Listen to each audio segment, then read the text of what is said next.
Ek Omkar. Let's talk about Maya today.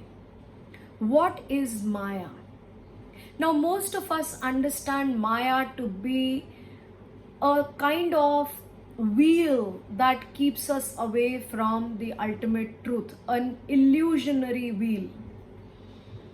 But what really is Maya? Maya is definitely a subjective necessity of our lives, because if it were not for Maya, we would not be so interested in our day to day life. Now, where does Maya begin? Maya starts the moment duality begins.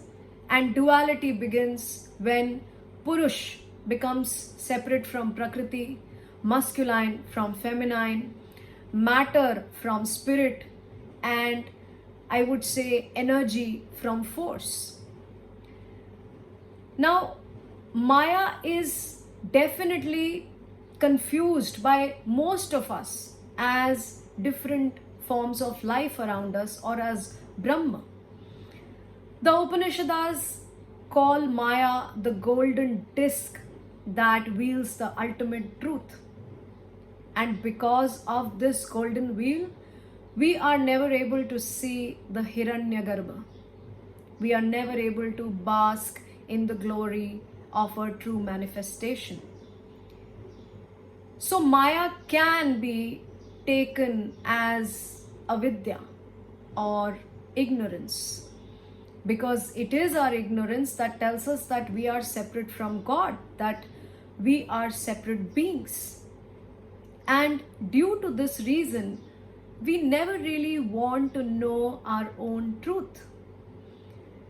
Now, Maya, if it had any birth, it must have taken place before the origin of time and space, because it is not recognized by the intellect at all.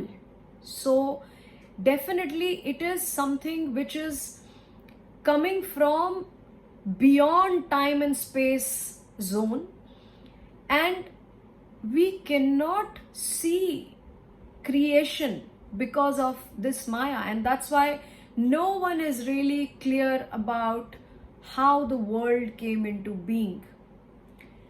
Now, to be free from the bonds of Maya and to see ourselves as whole and complete, the only two keys are meditation and knowledge.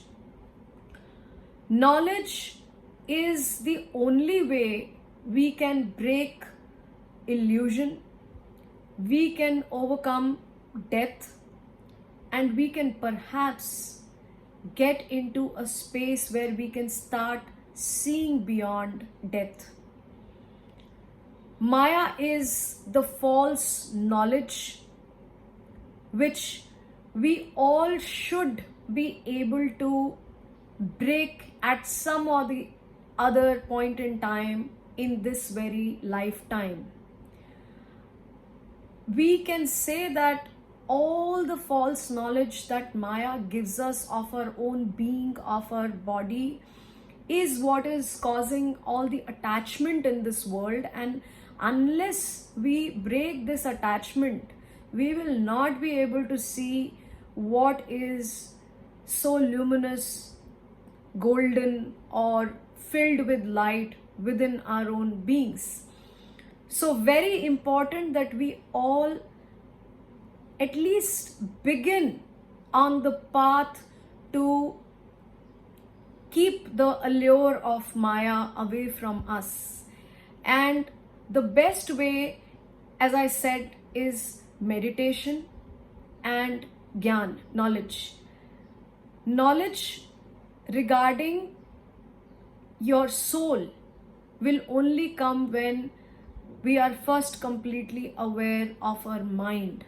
So we need to start with mind work.